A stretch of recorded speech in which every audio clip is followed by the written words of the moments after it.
You're listening to Digi City, a cyberpunk story in 10 parts, written by Jarrett Rush and produced by SciFi in cooperation with the author.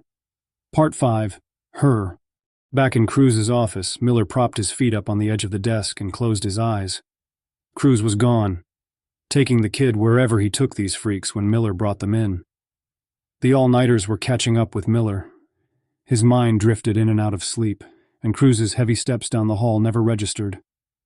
"Comfortable?" Cruz said when he returned.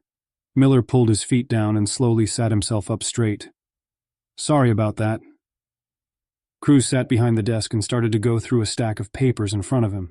"You look awful," he said. "Just wiped out." "I feel about that good." Cruz pulled a manila envelope from his stack. He pushed it across the desk to Miller, then picked up his reader. "It's another picture, but go get some sleep before you start working on this one." Yeah, Miller said. "Deal." He pulled the picture from the envelope and studied it. A cute red head, glasses, soft curls down across her face and resting on her shoulders. A quiet smile. "She's legit, lover boy." Miller held up his left hand and wiggled his ring finger. "Spoken for. Just not the kind of face I was expecting to see." "Sure," Cruz said. "But she really runs. Not Data, no. She's the brains. She runs the crew you've been bringing in."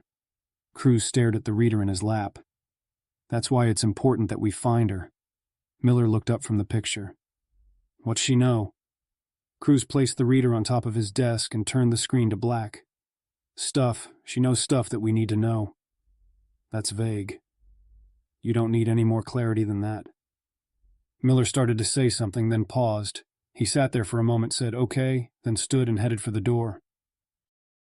Miller heard the baby crying through the apartment door. Carrie tried to soothe her. He unlocked the door, went inside, and took Hope from Carrie's arms without saying anything. He cradled her to his chest and started to sway. Carrie smiled, pushed up onto tiptoes, and kissed Miller on the cheek. "Welcome home," she said. Miller winked at her, and she headed to the kitchen. Dishes rattled. The baby's cries slowed. "Sit," Carrie said. "Relax. Hold your daughter. I'll bring something out to you in a moment." Miller fell onto the couch and stretched out across it, his feet up on the cushions, even though he'd been told 1,000 times that's not where they belonged. He laid Hope on his chest and could feel her breathing cycle with his. He wrapped his arms around her and held her close. The day was winding down, and the setting sun cast long shadows across the floor. The smell of something warm was coming from the kitchen, and Miller drifted off. He woke to the chirping of his phone. It was night, and Carrie had taken Hope from him. Miller picked up the phone, checked the caller, then dismissed the call. "That's the third time that thing has gone off," Carrie said. She was sitting in the chair across from the couch. "How long have you been there?" "Couple hours." "You don't have anything better to do than to watch me sleep?" "You're barely here anymore. I don't get to do it that often." "I know," Miller said. "I'm sorry about that." He stood and stretched his back. The couch was a size too small, and it always left him with painful reminders that he didn't quite fit. "So who's trying to get a hold of you? Must be important." Carrie moved to the kitchen and reached into the fridge. "It's Cruz. I'm sure he's just checking in to see how the latest search is going." "Searching for who again?" Carrie pulled foil from the plate of food she'd made Miller earlier. "This one's a girl." Miller pulled the picture from his pocket and laid it on the kitchen counter. Carrie leaned over to look. "She's a runner?" Miller put the picture back in his pocket. "That's what Cruz says. And the intel we get is typically rock solid. So if he says so, then I'm a believer." Carrie put the plate of food in front of Miller. "You know where to find her?"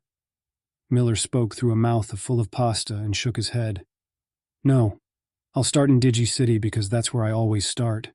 But I don't know for sure that she's an addict. She certainly doesn't look like one. Even if she's not there, though, someone may know who or where she is." He took another bite. Carrie watched. "You're tired, Jensen."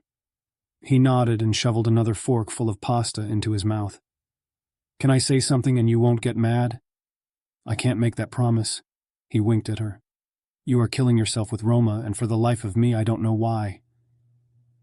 Miller put the fork down and let the question hang in the room for a moment. "For you. so you and Hope are taken care of. Have a place to live. Food to eat. I know that, Carrie said. And this place is fine. It really is. We are happy here. But let's be honest, this isn't the lap of luxury. We don't need your Roma salary to live here.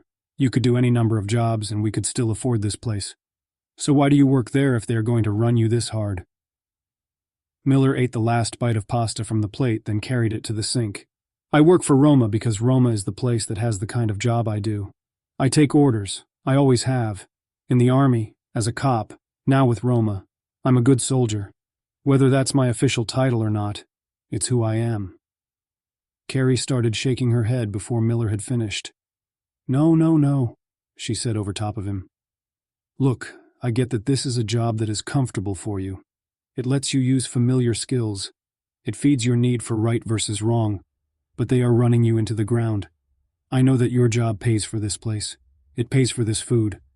But what about me and Hope? Don't we get part of you too? Don't we deserve to see you sometime? Miller took a calming breath. Yes, you both deserve more of my time. I know I've not been here the last few weeks other than to sleep, and not even then some nights. But there's so much going on. I don't tell you even a quarter of it. Right now, Jensen, I don't care what else is going on with Roma. I know what's going on in this house. We need you here more. Quit that job. Find something on the docks or at a warehouse up in the northern district. You go to work in the morning. You come home at night. Miller ran a hand across his chin, and 2 days' growth prickled his palm. A moment to think. This is who I am, Carr. This is what I do. I take orders. I complete those orders. It's all I've ever done. I don't just shuffle boxes around a warehouse or deliver something out of the back of a truck. What I do has meaning. It serves a bigger purpose. I need that. Carrie shook her head, stepped forward and wrapped arms around her husband's waist. You talk like this Roma job is some noble calling, she said into his chest. There is nothing noble. You have a place here. Come take it. Miller wrapped arms tight around Carrie's shoulders and kissed the top of her head and smelled the apple scent of her Roma shampoo. There is nothing noble, she said again. They stood there for a moment longer. Miller asked, Seen Chris? Carrie pushed away. Still no, she said. I'm sorry, babe. Miller shook his head. It's okay. I just need to find him. He walked toward the door and grabbed his jacket. I've got to go. Carrie closed her eyes and nodded. I know you do, she said and gave Miller a small smile. Just be careful. I will be, Miller said. I love you. You too.